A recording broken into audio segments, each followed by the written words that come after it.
Aren't these colorful? Stay tuned. I'm going to show you how to make these wonderful alcohol ink monoprints.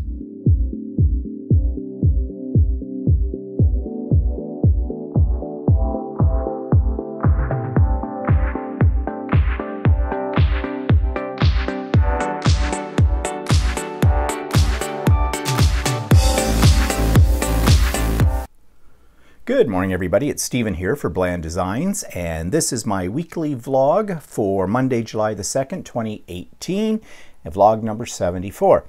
And I hope everybody had a good weekend. Actually, technically, this is still a long weekend for us here in Canada because it was Canada Day yesterday. July the 1st is our day that when we celebrate when we first became a nation. And close following on the heels of that is, of course, July the 4th for the Americans. So this is party week across North America, I guess. So anyways, did we do anything exciting on Canada Day? Well, we went to a place east of us, and they're called Coburg. And I'll talk a little bit more about that in a minute and what we did there. Well, let's move right into things. This is probably not a very long vlog, you'll be happy to hear, this week, because really I don't have a heck of a lot to say. So what am I working on right now? I'm still working on that Crumb quilt. I have it layered. Now all I have to do is quilt it and put the binding on it, and it will be done. And Walter has decided that that's one that he wants to hang on the wall in our guest bedroom when it's done.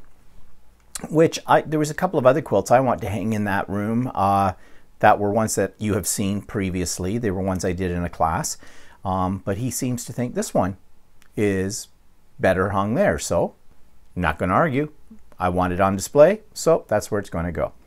And that's about all I've been working on this week, mainly because I've been going every day to the hospital to visit my mother and to check up on her status and everything like that. And I'm not going to say a whole lot about it because I got into a really emotional discussion about that yesterday on Stephen and Walter Live. And I really feel that I've dwelt on my mother and what's going on with that far too much. So I'm just going to say that she's in the hospital still. We're going to have a neurologist take a look at her later this week. I think she's going to be in the hospital at least for another 2 weeks anyways. Eventually, I guess we'll have a meeting with the hospital staff to decide, once they've gathered all their data, what we're going to do next. And yeah, I have to play it by ear. I've decided that this pace of going to the hospital every day is just too much. It's wearing me out. I'm not there very long. She's had other visitors as well that have come to see her, and that's good. She's got a TV set, and that's her favorite hobby, watching TV. I've had a lot of problems with that TV set as well, which I'm probably going to talk a little bit more about what's pissing me off in that section. I'm just looking at my notes to see what I'm talking about. Yeah, I really don't have much in there to talk about either. But anyways, needless to say, I've made a lot of phone calls, and I think I've mentioned this before, because the TV set keeps giving us the blue screen of death. So it seems to be working now, and I just renewed it for another week, so all's well with that. But this drive back and forth to the hospital she's in, which is a good 25-30 minute drive one way and back, is starting to wear on me a little bit. So I'm going to call her and maybe go every other day.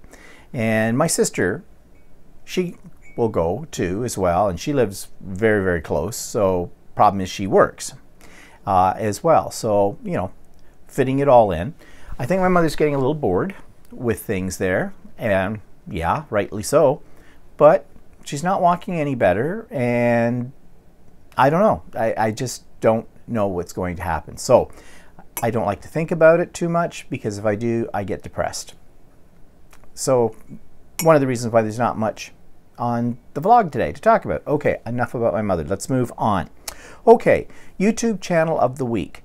I've had this one in my subscription list for quite a while, and I really don't know why I have never really reviewed it. I wasn't getting any notifications from it, and quite frankly, I forgot about it. And so I've rediscovered it, and I'm going to share that with you right now. This week's YouTube channel is one called Amber K Creative. Now, I subscribe to a lot of YouTube channels, and sometimes I sort of forget what I have subscribed to. And this is one of these channels.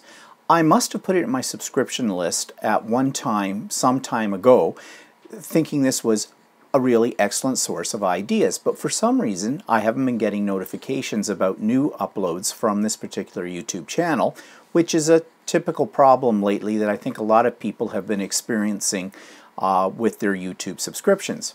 However, I went back and revisited this site, and it's great. Yeah, you get to see a whole lot of different techniques and a whole lot of different products, and she tests out products and compares them and shows you how to use them. So really, this is a really refreshing YouTube channel, because some of these products you probably already have in your stash, but you may not have used in quite a long time. So you might want to visit Amber K Creative and check out what she's doing with some of the products you might already own for inspiration. Now, I don't have a person of interest for this week, and I haven't had a person of interest for a few weeks now because nobody has sent me anything. I'm still open to whatever you want to send my way or link up to or whatever. I'd really like to feature other people on here, as you know. So, as I've said millions of times before, don't be shy. Send them through. All right, resource list is below. Of course, Stephen and Walter Live is there, and we did a Canada Day special yesterday. You might want to check that out, because for anything, it's good for a laugh when you first see us, because we're wearing some really goofy looking hats to commemorate Canada Day. And we talk a little bit about some things. We're eating some typical Canadian foods, okay? It's all about the food, don't you know, eh? Okay. Anyways, you might want to check that out. The link for the YouTube channel of the week, Amber K Creative, is below as well. And there's a new edition of The Idiot Quilter where I talk a little bit more about my Crumb quilt and a few other things. And that link is below. And there's a link to the book of the week as well that I'm going to be talking about in a few minutes. So that takes us to what's pissing me off this week. I don't know if there's too many things to even think about, or just there's nothing. I don't know which. I could complain about my mother's situation. I could complain about the problems with technology in terms of her television set in her hospital room. I could be pissed off at, you know, bad drivers. There seems to be a lot of them these days that run stop signs, stop lights. It's like the rules of the road are just a suggestion. I could be pissed off at that. I could be pissed off at what's happening in grocery stores right now. What I mean by that is I've just been run over by baby buggies and grocery carts and people on the express line that says 1 to 8 items and they have 50. I could be pissed off at that. I could be pissed off at a lot of things. And I guess I'm pissed off at being pissed off. And I got to get a grip, you know, because sometimes I think I'm seeing too much negativity in the world, and I don't know why that is. I mean, I've never been one of those kind of people that sees a silver lining behind every dark cloud or things like that. No, I am not an eternal optimist, but at the same time, I'm not usually a hypercritical person about any little thing. And there may be some people that would disagree with me on that. I don't know. I eat Walter. I think it's just all the things that are going on right now in my life. It's just when you get into a state of mind, I guess, where you don't see hope at the end of, or a light at the end of the tunnel side of the thing, you start to become super critical about things around you. And that's not a good thing, I don't think. I know it's not a good thing for me because it's wearing me down. And I don't want that. I want to find the joy again in different things that I'm doing. My quilting brings me a lot of happiness, a lot of joy, because when I'm quilting, I'm really not thinking about a heck of a lot of other things. And that goes with any kind of craft that I do. It keeps me from dwelling on reality, on negative reality, I guess. And so for a few brief moments, you get lost in your art and the world goes away. And I think that's a good thing. I think we all need that. I know that if my mother had something like that, that would have helped with her condition. I know if my father had had something like that, he might still be with us as well. I see other people who have absolutely no hobbies, no creative outlets, and they're miserable. They're really miserable. So I think being creative, even watching other people be creative, like watching YouTube videos about, people painting or sculpting or making things or knitting or crocheting or quilting or whatever, I think that that is a form of escapism too, with it. So there's lots to be said about creativity. And yet, our government, and governments around the world really, it's not just a limited one to Canada, are putting less and less money into the arts in schools. If kids don't get an opportunity to tap into their creative side while they're at school, they won't later in life. It is something that is basically a learned behavior. I mean, getting a sense, it's the whole idea of play, I guess. And for some reason, when we get older, when we become adults, we put away childish things. I think that's something out of the Bible, but I'm not really sure what that is or where it is. But why should we put away things that bring us joy? Play is play. And you will hear this on YouTube videos with crafters. A lot of them refer to, I had a little play in my craft room today. There's nothing wrong with that. They get together with other people and they all play as adults. What's wrong with that? There's nothing wrong with that. That keeps your mind going, that keeps your body going, it keeps you going. Simple as that. So, I started off by saying that I don't know what I'm pissed off at, but I guess what I'm pissed off about is people who take life all the time way too seriously. They're work, work, work. There's a all work, no play makes Jack a boring boy or something like that. I think that's true. You've got to play.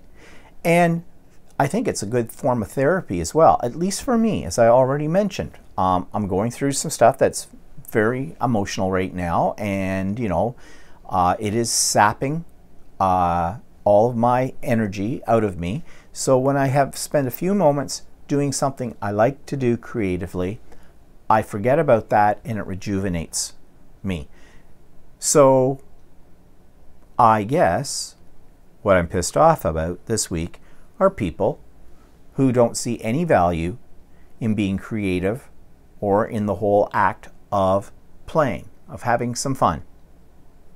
Okay, that was kind of a roundabout way to get at what I'm pissed off at, but kind of stream of consciousness here, if you know what that is. But yeah, I shared it with you. So let's move on. Anything new to show you? Not a heck of a lot. However, I did manage to get to a fabric store and I bought some fabrics. And I'm just going to show you because they're really, really pretty. Went to a store, it's not my usual one. I went there because I had a $50 gift certificate. Now, nobody gave that to me. I actually bought it for a friend of mine as a gift. She's a quilter. And I thought that she did most of her purchasing at this particular store. Just before I gave her the gift, we were talking about that particular store, and she basically said that she didn't really care for it, that their selection wasn't that great, and she didn't go there. I had it wrong. It was a different store she went to. Unfortunately, the other store she went to just closed. They're not closed permanently, but they're moving locations, but they won't open up again until September. So I said to Walter, oh crap. I said, I got her that gift certificate for that store, and that's not the one she goes to. So when we gave it to her, I said, okay. I said, I got the stores mixed up. So I will get you a gift certificate from the store you would prefer. And I said, I'll just take that one back. So that's what I did. But here I am now stuck with this gift certificate. So I decided to go in the store and look at their fabric. And I did find 4 fabrics that I like. They're not solids, they're kind of mottled. But when I was picking these out, I got a meter of each. See, I'll hold them up here so you can see them better. I thought this combination would look really good in a wall hanging, placemats, even a quilt, or with other things. So I am starting a stash. Now, I've heard people talking about their stash, and if you're in the crafting world, you know what a stash is. I have lots of stash, you know, papers and markers and things like that. I guess in the quilting world, in the sewing world, people have stashes of material that they just go out, they saw it was pretty, I'm going to buy that, and they put it away. So I now have a stash, but it doesn't stop there. On the weekend, which I'm going to talk about in a minute, when we were out and about, we found a quilting store in another town just east of us, not too far away, that I didn't know about, and it was called Annie's Quilts, I think. Great little store, great selection, prices were fine, and so I bought all kinds of things. I bought a bunch of patterns, I bought a jelly roll, I bought some 2.5-inch strips, packs, the whole bit, and Walter's looking at the material. He's looking at the fabric, and he comes to this one section, and he says, these are nice colors. Now, I have a tendency to go to the blues, the teals, the purples, that kind of thing, and I'm trying to break out of that mold. So he found these, and they're kind of fall colors, but I think they're quite nice. So I got a meter of each of these, and I'm going to add them to my stash, and eventually I will use them. So my stash is growing. Now, add to this some other materials I have from other places, and pre-cuts, which are, you know, 5-inch squares. Those are called charm packs. And I've got some jelly rolls, which are 2.5-inch strips that all coordinate together and stuff like that. So it's starting to collect. I'm starting to become a fabric hoarder. Reminds me of my old days scrapbooking. When I first got into scrapbooking, I was a paper hoarder. And I still have tons and tons of paper. And yesterday on Stephen and Walter Live, I was talking about that, and somebody said I should check out destashing videos on YouTube. So I did. Apparently, and I didn't know this, people go through their supplies and they put them into groupings. They call them lots, and they sell them by the lot. I guess they set up something with PayPal or whatever and figure out the shipping or whatnot. And then on the video, they show what they have, and people, I guess, write to them or whatever and say they'd like that, and arrangements are made. I said to Walter, that might not be a bad idea, but you want to know something? Because I'm a hoarder, as far as craft materials are concerned, I don't know if I really want to sell anything. I don't want to give it up yet. And yet I also know I'm not going to use it. It's going to sit there. I have all kinds of paper pads, good paper pads like Graphic 45 and all the major companies, Kaisercraft, and oh, I can't even think of all the other names. Great paper packs that I probably spent $30 or $40 a piece for. I gave 2 boxes of paper pads that had never been opened away to a local elementary school a year and a half ago when I was decluttering and reorganizing my craft room. I have rubber stamps coming out, the Yin Yang, good ones. Stampers Anonymous, the Tim Holtz ones. I have all kinds of them. I love them. I never use them. And in fact, lately, if I do buy a new rubber stamp, and I don't buy them that often anymore, I print out with them. I stamp out an image, get a good clear one, then I scan it, and then I put it into my Cricut Maker, and I basically make it into a cut file. And the rubber stamp is never used again when I can do that.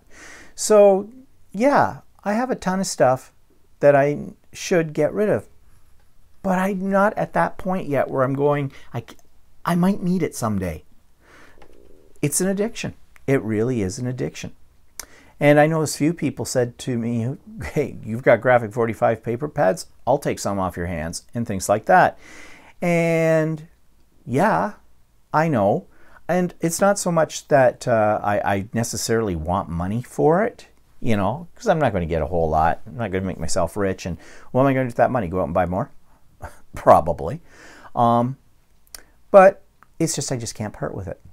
It's just too pretty, and I can't do it. And now the same thing is happening. I can see the same thing happening with fabric. I mean, I got to slow down a little bit on my spending on this stuff. I mean, on the weekend, I spent over $200 on fabric and patterns and stuff for quilting. Again, that is what I used to do with a lot of craft materials and scrapbooking stuff and things like that. I could never just buy one. I had to have the complete set. And that's carrying over. And it gets quite pricey. So I need to slow down a little bit on all of this. I'm not made of money. Who is? But anyways, so nothing to show you besides that. Just the fabric. So let's go to the book reviews. Okay, this is a book by a man that you've probably heard of. He's one of the gurus in the mixed media world, Seth Apter. And if you haven't ever heard about him, go to YouTube, go online, put in Seth, S-E-T-H, Apter, A-P-T-E-R. Had to look down his name on the book. He is great. He is probably one of my second favorite men in the crafting world. Tim Holtz, of course, is the god. And if Tim Holtz had a son, it would be Seth Apter. Although I think Seth Apter is probably older than Tim, but I don't know. Here's the book. Mixed Media Artist. The Mixed Media Artist. And in this, Seth shares a whole lot of his tips and tricks and techniques. He does have some products of his own. I don't know if he was using his own in this book. I can't remember. He doesn't have a lot. He has some rubber stamps and a few other things, but unlike Tim Holtz, he doesn't have as much. So basically, any of his techniques that he's using will work with whatever you've got laying around. He doesn't use anything really particularly fancy. But the pictures are nice in here. It's very inspiring. Like, look at these ideas and layouts. He likes to do a lot of things with altering like books and other things. He's even got some jewelry kind of a deal. But it's a really good resource. And if you need inspiration, it's great for looking through the pages for that. So I've put a link below for this book, The Mixed Media Artist by Seth Apter. It's in the resource list. And you can get it at Amazon.ca. So if you can get it on Amazon.ca, you can probably get it on Amazon.com. I just go to Amazon.ca because I'm Canadian and I wanted to see things in Canadian prices. Originally, this book was $27.99 Canadian. It says $24.99 US. And I think it's about the same price still on Amazon, in around there. This is one that hasn't had its price reduced. But quite frankly, I think it's worth the money. And yeah, so if you get a chance, you're interested, you might want to check this one out. Okay. Inspiration this week. All right, I didn't really have anything because, like I said, I haven't been doing a heck of a lot this week, except running back and forth to the hospital. So I was watching YouTube videos, as I often do on a Friday night, and I just randomly scooted through, and I found this one. This woman was using alcohol inks, actually reusing them. You know what alcohol inks are, right? Ranger makes them, and they're basically a product for colorizing and doing artwork on non-porous items like Yupo paper or you know, metal or things like that. Things that normally, if you were to use watercolors or acrylics on or dye-based ink pads, it just wouldn't stay on. And there's a lot of neat techniques you can do with alcohol ink. However, what this person was doing was taking her old paper towels that were all stained that she'd been using to dab up alcohol inks, reactivated the alcohol inks by spritzing on some rubbing alcohol and getting it really juicy, and then taking paper and pressing it into it, sort of like monoprinting. So I thought I'd give that a try, and lo and behold, it works really well. So I got some things like this. I just took some textbook paper, some technical drawings, and I just pressed them into the reactivated alcohol ink, and you get this really cool effect. And they dry extremely quickly because it's alcohol, so it just evaporates right up. But I thought this was a cool idea. In fact, I'm going to do more experimentation with this. But in the meanwhile, I did do a little video showing this technique, so you can watch that now. This week's tip and inspiration is taking your old alcohol inks that you've gotten onto your paper towels or onto your baby wipes or whatever, and using them like a mono printing ink pad. Now, what do I mean by this? Well, if you look in front of me, these are old baby wipes that I used to dab up and clean up alcohol inks. And alcohol inks are these little bottles by Ranger that have the pigment mixed with alcohol, and you know that they will work on a variety of different surfaces, including non-porous surfaces as well. And they've been around for a long, long time. But I saw this technique done on someone's YouTube channel, and I thought I'd give it a try. Now, I save my baby wipes after I've used them to clean up ink. And I take them, I let them dry out, and then I press them with a hot iron, and you can use them in die cuts, you can use them as background elements in collage, things like that. But this is a little slightly different variation on that idea. What you need are some of your used towels. Now, these have been sitting around for a long time, so I found that they didn't quite work as well as fresh ones. But you need to reactivate the alcohol ink. And to do that, and I've got some piled up here, you just take a bunch of them, pile them up, you don't worry about the colors, and you mist them with alcohol, rubbing alcohol. Now I'm using 99% alcohol, but anything 91% and up seems to be, will work fine. And this just reactivates the ink, and you want to get this pretty saturated. Now remember, alcohol ink will stain. So I've got some wax paper underneath this, and I'm also wearing gloves because I don't want it on my hands because it'll take a few days to get it off your hands. So you saturate this well with the alcohol, let it sit for a second or two, let it absorb into it, and you should be able to do a print. Now I've got some alcohol inks out here as well because these towels are pretty old. I just added a little bit more alcohol ink in random, just to get a bit more color. Now, before I started making this video, I had already pretty much reactivated these, saturated it, so they're pretty juicy. So what you do next is just take some text. I'm using some book text. This is from an old hymn book, actually. And just lay it down and press it in. Again, another reason why I'm wearing the gloves. And you can see the colors coming right through, and it's saturating this. You can leave some white space if you wish. I'm not going to bother. And when you pick it up, look at that.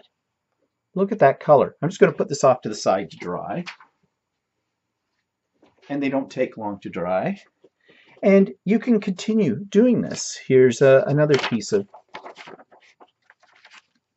book text with a diagram on it. So it's a great way to reuse some dried up alcohol inks that otherwise you would probably just put in the garbage, or if you're not going to save them for collage.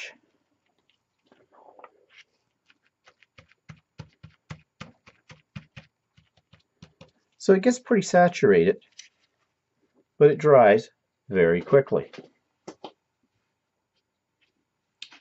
So I'm just going to, now I'm going to show you what happens if I take, these are one of my dry ones, and I'm just going to lay it right here on the pile, and I'm just going to get it moist.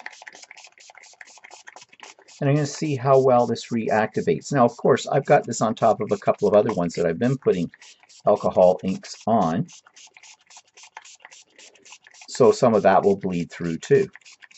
But the amazing part about this is the color effect that you get. And again, it's monoprinting, so no two are going to be alike. And you never know what you're going to get. Okay, I'll just let that sit for a second. Make sure it's well saturated. Another piece of text. Now you can see, because that one was already dry, it's not reactivating as well as the ones that were a little bit fresher. Again, it may also, because these are old baby wipes, maybe if I did it on paper towels, it would have a different effect. So I'm just letting this, I'm pressing this in, really letting it absorb. Let's see what we got. A little bit more subtle, but still kind of cool. So put that to the side. So this is just a technique where you can make some very colorful papers by recycling old alcohol ink. So you might want to give this a try. I've got to take this glove off so I can turn off the video. So that may be something you want to give a try. Also, I have a little video I'm going to insert in here showing what's in my drawers this week. And all I'm going to say is what's in my drawers this week is very sticky. So what's in my drawers this week? Something sticky. Yeah, adhesives. So there are so many different kinds of adhesives, and I think I've got them all. And I've had success with some, and I've had failures with others. So I'm just going to quickly go through some of the adhesives that I use on a regular basis, my go-tos, and some of the ones that I've had laying around for quite a while. Let's start with glue dots. Okay, glue dots come in various sizes. They come in various depths. What I mean by that is you can get some glue dots that actually add dimension to a page because they're fairly thick.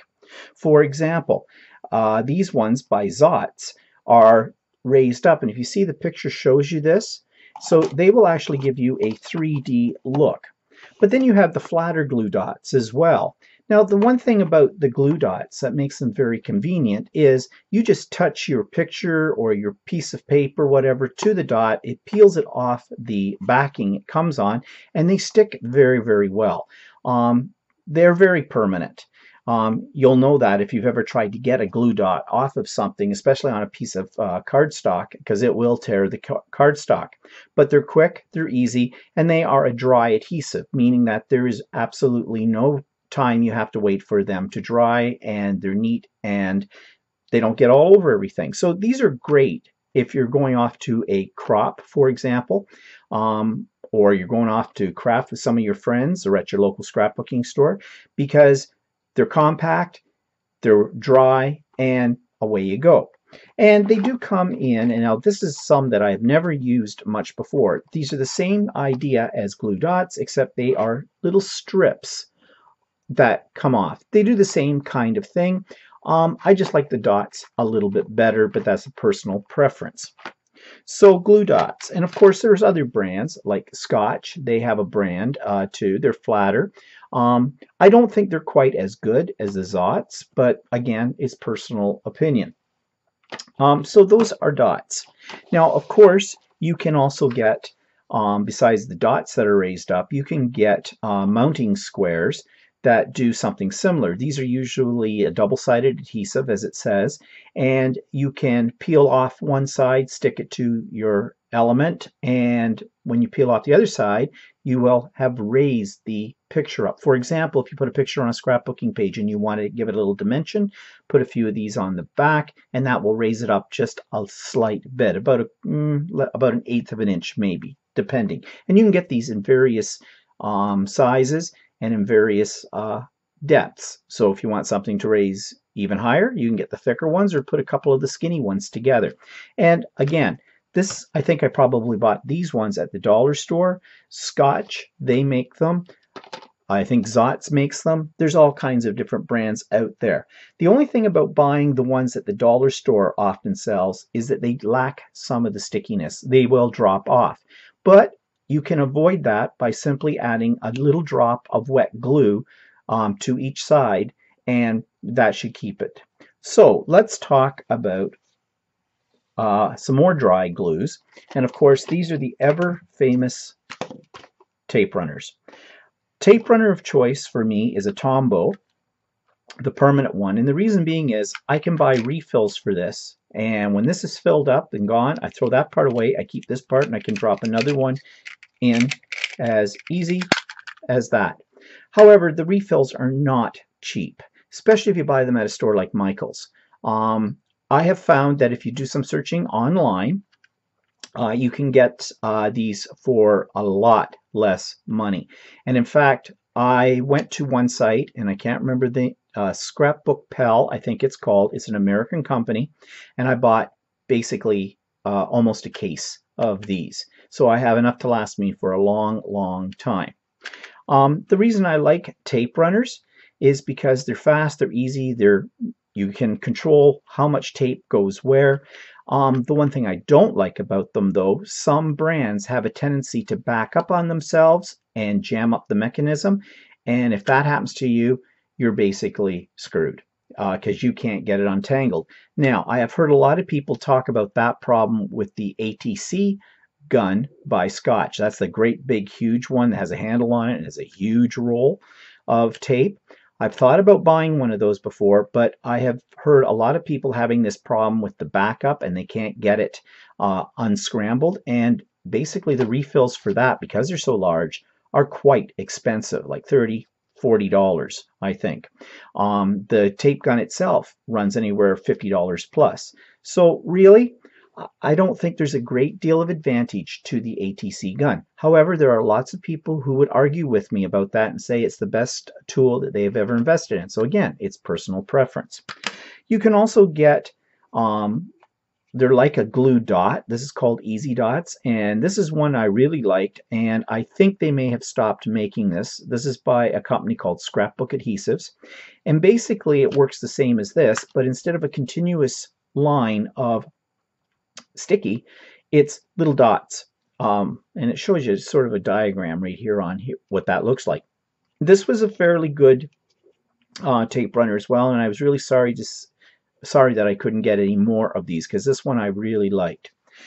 And then they also have specialty adhesives. Now this is by the same company, Tombow, but this is supposed to be for vellum, and you know when you tape down or glue down vellum, you basically can see the glue or the glue dots right through the vellum, and it looks messy. So there's tricks for hiding that, or using brads or something else to attach it to your page. But I did buy several, well,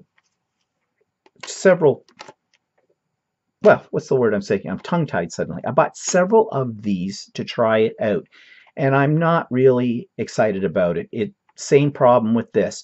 It says it's clear adhesive disappears on most vellums. Well, maybe I don't have the most vellum that they're talking about, because I found that it was still very visible.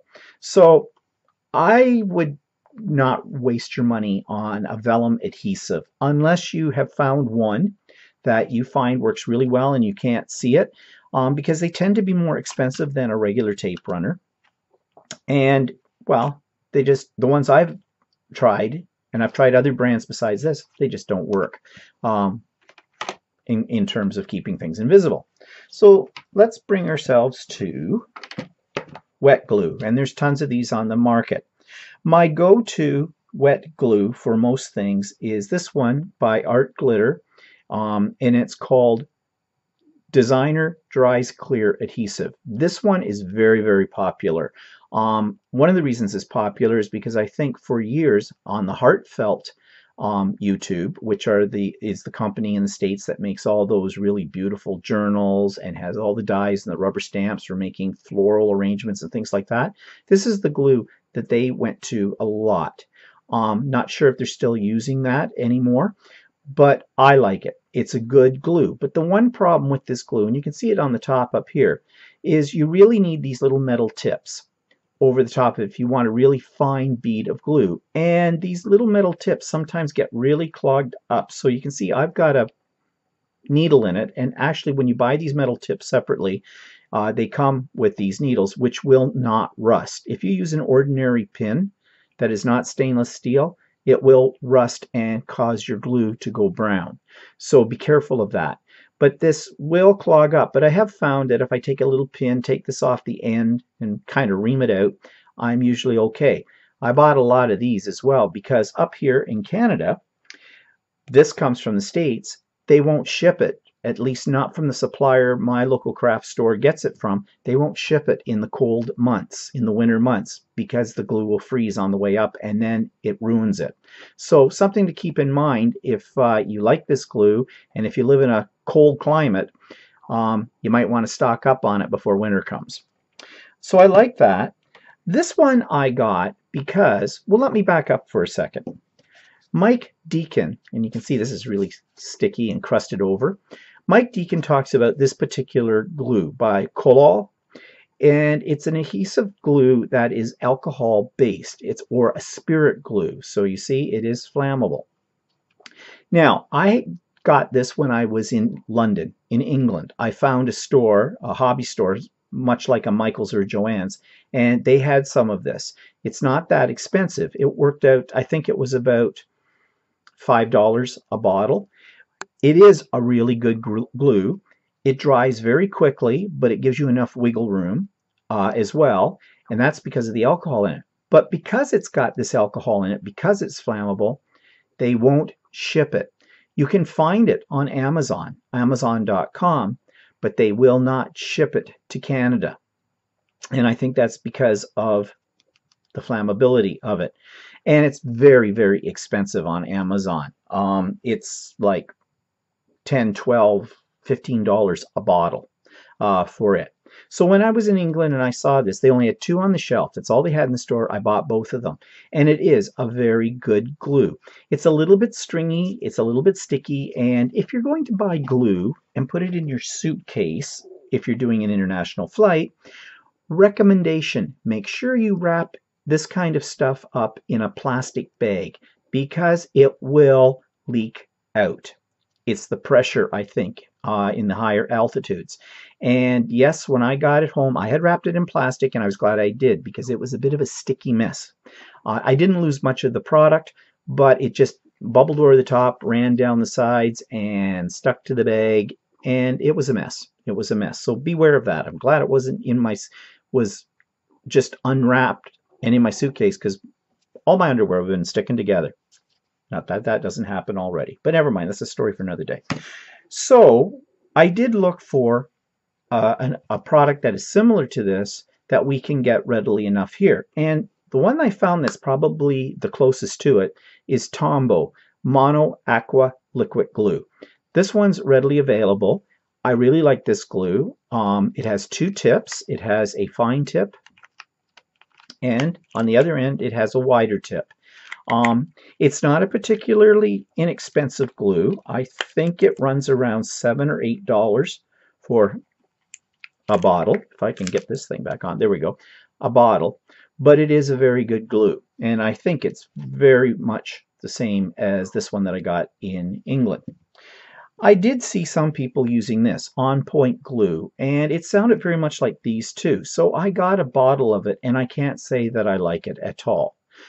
It comes in a bottle like this with a what they call a fine liner top. Or sorry, it may not have come like this. I may have put this on myself. I think I did. And I just find working with it, it's not very, it doesn't stick very well. It takes a while for it to dry. And I'm having a little problem trying to get this back in the hole. Bear with me, it will happen. Okay. You know, my eyes aren't that great. Okay, I'm not going to waste any more time. I'll put it on after I've shot this video. So, my go-to glues then in wet are basically Dries Clear and the Tombow Mono Aqua. I love those a lot. Now, I have tried lots of other glues. glue sticks. Ranger has a series of glue sticks. They call them collage glue sticks, which are quite good, but they're kind of expensive for what they are. They're a little better than an ordinary glue stick. Something about glue sticks, though, that I have found. Again, you can buy glue sticks really cheap in the dollar store. You get what you pay for. I have found that the ones from the dollar store tend to dry out very quickly and your elements will fall off your page using those. So I really don't recommend them. Go with the ones, the U-Stick brand or that kind of thing. I think they're called U-Stick. Those are much better, but you're going to pay for them as well. You can also get glue, like for example, this is it's called Quick Glue, and it comes in a little pen-like apparatus. See if I can get it out and show this to you. Here we go. It's like this. It's got a little ball point on the end of it, and it's for really fine gluing. Some people really love these. Myself, I hardly ever use it. I don't find it is all that great a glue, but other people will swear by it. So again, it's up to the individual what they prefer. In a pinch, you can always use matte medium as a glue as well.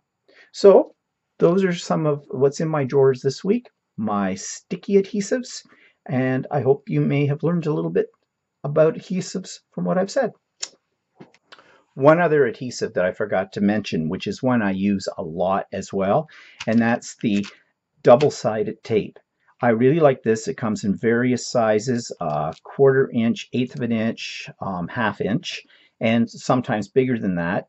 There are several different brands on the market. This is the brand that my scrapbook store carries, and I really like it. But there is one brand that a lot of people prefer as well, and I forget what it's called, and I did have some of that. And oh, right here, I think I've got some, yeah, Suquang tape as well, which is a very, very good tape. Now, these are not particularly cheap. As you can see, $6.09 for the 1/4 inch, and I think the Suquang is even more expensive.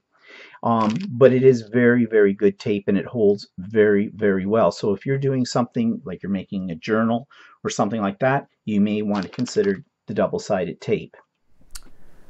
Okay, glad to see you stuck around. Ha, ha, ha, ha. Pun intended.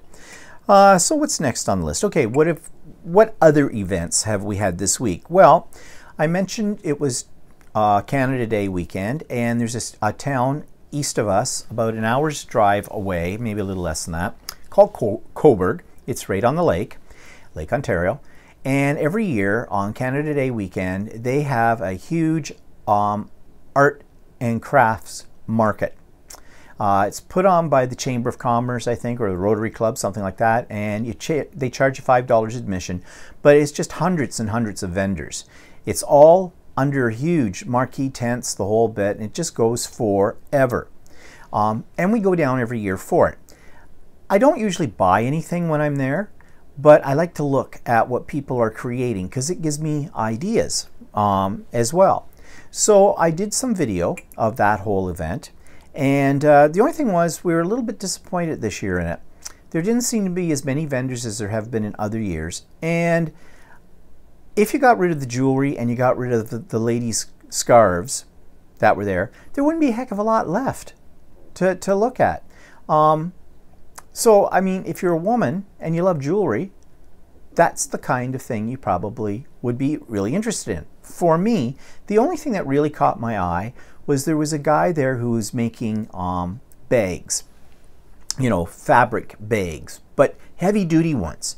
I really liked the material he had in them and their construction, and he had one particular design that I kind of want to try eventually, and it's kind of bag that you could use as an overnight bag, that kind of thing, or even as a carry-on on an airplane.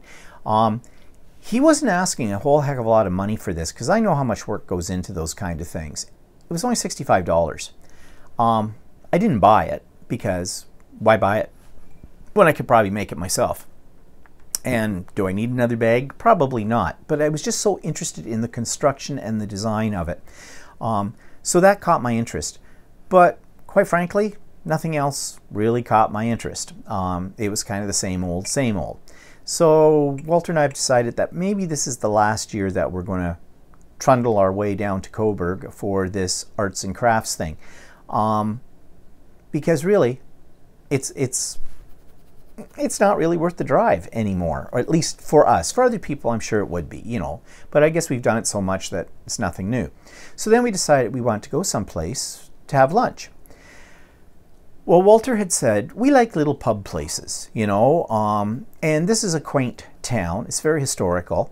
And there was a pub not far from the main drag of the town. So off we went to it. But there's a sign in the window when we get there. The place was called Cat and the Fiddle. It says they only took cash. No credit cards, no debit cards. Well, nobody pays with cash anymore in places like this. I mean, not, you know, actually Canada, I said this on Stephen Walter Live, we are one of the top countries in the world to use like debit cards, electronic funding, that kind of thing. Many people don't even carry much cash around with them. I don't carry a lot of cash with me either. I use my debit card for everything. So this was kind of off-putting, so we didn't go in. We had the cash. We could have gone and used it, but I carry the cash for things, for small things, you know, that, you know, you don't want to bother with your debit card, kind of a deal. So I didn't want to eat into that. And it just, in this day and age of, you know, every restaurant takes credit cards and debit, why aren't they? You know, that, I don't know. So we didn't go there. And Coburg was pretty busy because everybody's out and about, and there's not a lot of selection in Coburg as far as where we were looking around. So Walter decided, he says, why don't we try this other pub that's in another town called Newcastle. Newcastle is on our way back home. It's not that far from where we live. And we'd heard about this pub. It's called the Snug. It's supposed to be an Irish pub. So we went to Newcastle. And yeah, it was a really quaint, cute little place. And I've put that on the video that I'm about to show in a minute as well. And while we were in Newcastle, we went to this Annie's Quilts, which is situated on a street off the main road that they've made look like an old Western town. And apparently they film movies and television shows a lot there. So the lady was telling me in the quilt store. I don't know if that was Annie or not. I think it was. So it was kind of interesting. You know, it's very close to where we live. You know, 20 minutes away maybe or something like that. Never knew it existed. Knew the town didn't know about this Western thing, and didn't know about Annie's Quilts. So I've got that on the video as well. So I'm going to insert the video here so you can see what we did on the weekend. So we are in Coburg right now, and Walter decided before we get down to the Waterfront Festival that he was going to wash the car because there was bird poop all over the window. That's what we get for parking the car under a tree. But anyways, isn't this an exciting view? I show it all to you. So, what are we doing in Coburg? Well, we're going down to the Waterfront Festival, and this is where there's a big arts and crafts kind of market. We come down here for the Canada Day weekend every year. It's put on by the Rotary Club, and there's like literally hundreds of vendors down here with all kinds of things from jewelry and art to wooden things to food, all kinds of stuff. We just made a little detour to check out a quilting shop that's here in Coburg that I found on the web, and it looked pretty much like it was closed, so didn't think about that. But it is the long weekend, and Coburg's not that big a town, so they probably figured nobody was interested in quilting on the long weekend in Ontario. So anyways, we're on our way, and more in a bit.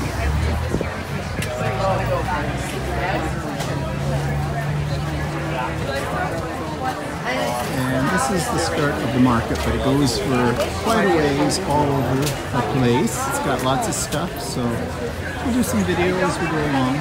Oh, great, I can make those.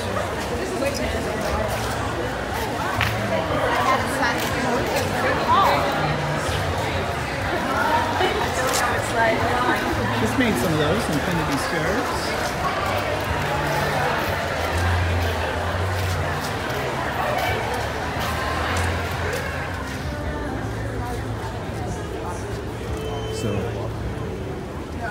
put your lock on here on the bridge and you'll forever be together.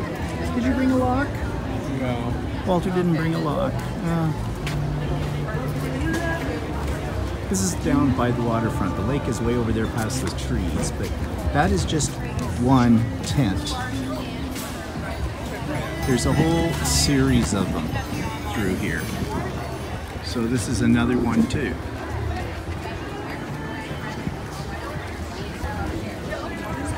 Oh yeah.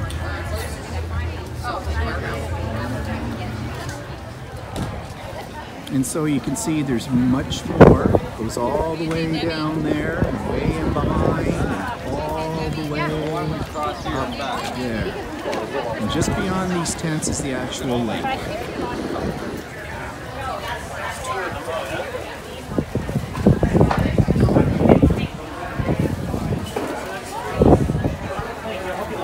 And what to do with old frames and some wire?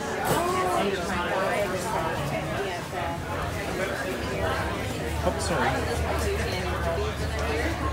Yeah, I love that. And you see, this is the marina right across from here.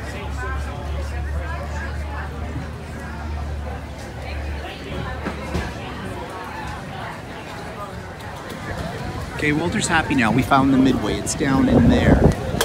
Where? Oh, see, it says that right there. So he's happy now, the midway, not that we're going on any rides or anything. But last year, the water was really high down here. The lake was high, it flooded the beach out, which is over there too. So maybe that's why last year it was down here on the pier. Down here on the pier now is all food places and things like that.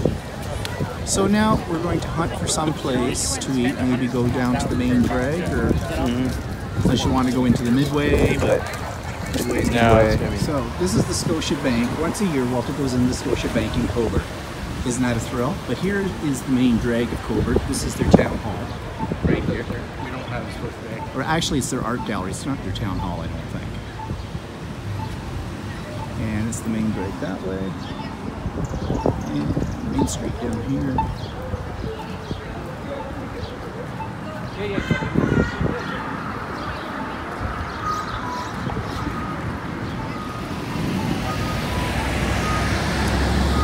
Now, believe it or not, 55 years ago, I lived in this town, and this is where I started elementary school.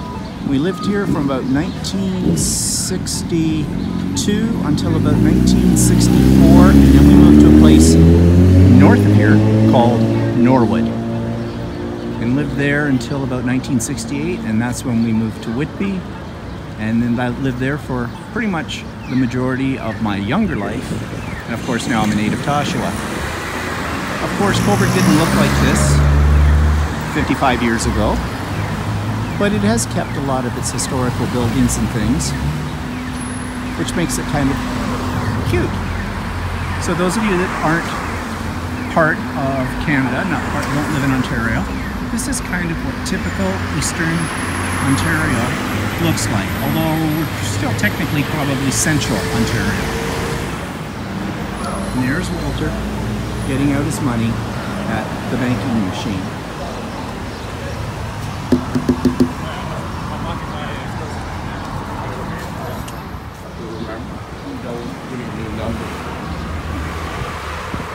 So this is some more of the main drag. And you can see everything is done up for Canada Day, of course. Flying the red and white, the Maple Leaf Forever. And like I said, it's a quaint little town.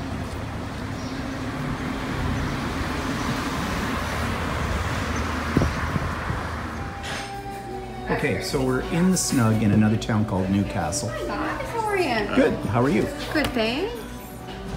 So like I said, this is the snug. It's an Irish pub. Quite quaint, isn't it?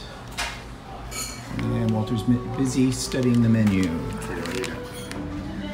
So our lunch has come, and we're having deep fried mushrooms, which I have not had in years, potato skins, which I have not had in years, and garlic bread with cheese.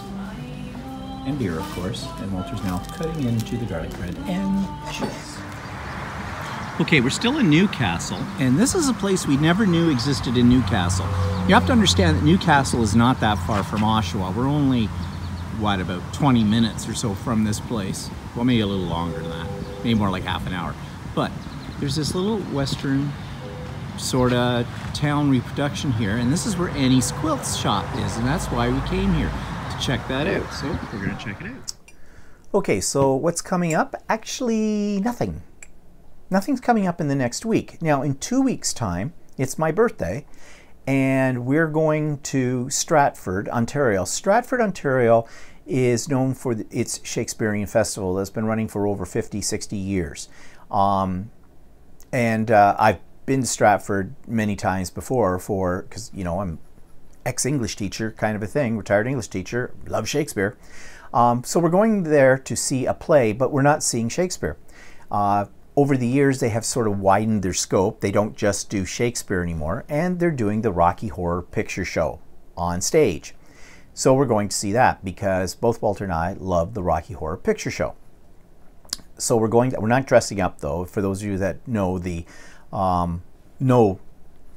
Rocky Horror Picture Show, you know that oftentimes when people go to movie theaters, when they do a special screening of it or that kind of thing, they'll dress up as some of the characters and that kind of thing. I think people do go to this dressed up because we had some friends that saw it a month or so ago, and one of them dressed up as the main character, Frankenfurter, and I saw pictures of it, and he's a really large man, big man. He's really tall, and you know, tall and stocky build. Well, not stocky if you're tall, but you know what I mean. I don't want to say he's fat, okay, because he's not really fat. He's just large. And he was dressed up as Frankenfurter, and it was a hoot. He went all out. But anyways, I'm not dressing up as Frankenfurter. I'm not dressing up as anything. So we're going there for my birthday. We've already booked a hotel. We're not actually staying in a hotel. We're staying in another place that's a few miles outside of Stratford. See, in Stratford, getting a hotel there, it's always booked, and they don't have a lot of hotels. They have a lot of bed and breakfast. Expensive bed and breakfast, like we're talking $300–400 a night. And I have a thing about staying in other people's houses. I've stayed at a few bed and breakfasts over the years, but I don't really like it because I feel like I'm intruding. Yeah, I know we're paying for the room and the whole bit, but it's not the same as staying at a hotel. I know lots of people love bed and breakfasts, and that's great. I'm just not one of them. So we're staying at actually the college that's in that area, because in the summertime they're not running classes, and the residences they turn over into like hotels. They're reasonably priced. We've done this before. They're clean. They're kind of no frills, no thrills in a way, but what do you need? We're just staying like overnight. We're actually staying 2 nights because we're going to go up on the Friday, and the Saturday is when we see the play, and we're going to a matinee. But we're staying in this college dorm, basically, and that night we're going to a restaurant in another town that's this whole area. It's called Cambridge. Guelph, Cambridge, Stratford, Kitchener, Waterloo. Okay, this whole area, which is west of us by about an hour and a half. It's Mennonite country as well.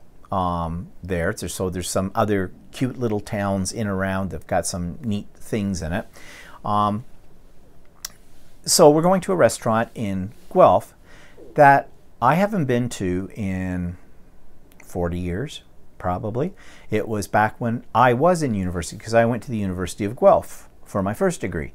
And we had gone, like my parents and myself and that, we had gone to this restaurant there. I think I'd been there twice maybe in my life, but that's 40 years ago.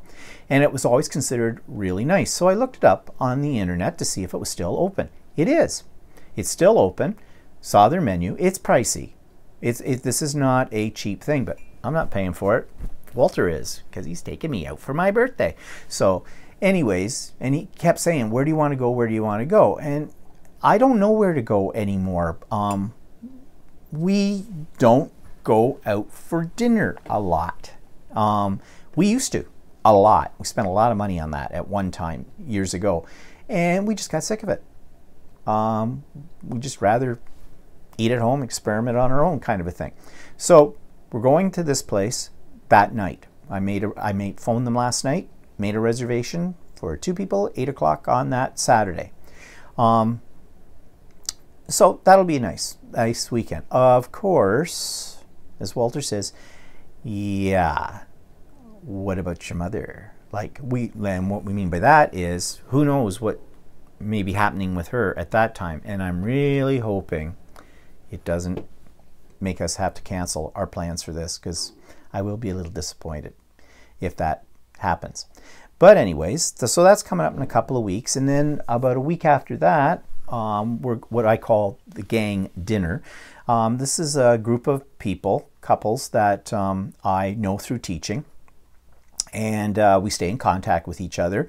And we usually get together, you know, at somebody's place throughout the year for dinner at different times. So we have dinner with them, and that'll be nice, because I think the last time we all got together for dinner actually was a year ago. It was my birthday. It was my 60th birthday. Everybody was here for that. So anyways, that'll be fun. So that's stuff that's coming up. But immediately this week, I've got a couple of sewing classes, of course, big deal. Making a sweatshirt in my serger class. So that will be interesting. Can you see how enthused I am about it? But as Walter says, yeah, but you're learning a technique. You know, that's, you know, you can apply it to other things. And yeah, that's true. So that's good. But I've already made what I call clown pants, as I've mentioned before, pajama pants. They're in a drawer. I'll never wear them. I'm just not a pajama pant boy. And I made 2 ladies' scarves. Yeah, an infinity scarf and a regular scarf. And the regular scarf was made out of really flowy material, and I showed you that. And yeah, I didn't like working with that material. And now we're making a sweatshirt. Okay. If one thing, I'm learning how to cut out a pattern. Okay, so there's something, right? We are going to be making napkins and placemats soon. I think that's in the last class. That I'm looking forward to. I mean, I have done that before, but I'll probably learn some proper techniques with this, and that's more to my liking. Okay, so that's all that's coming up. Wow, excitement, eh? I guess that's it. Yep, I guess that's it. So I hope you have a really good weekend. To our American friends out there, happy 4th of July later this week. And I hope everybody has a great week. We'll see you next week. Bye-bye.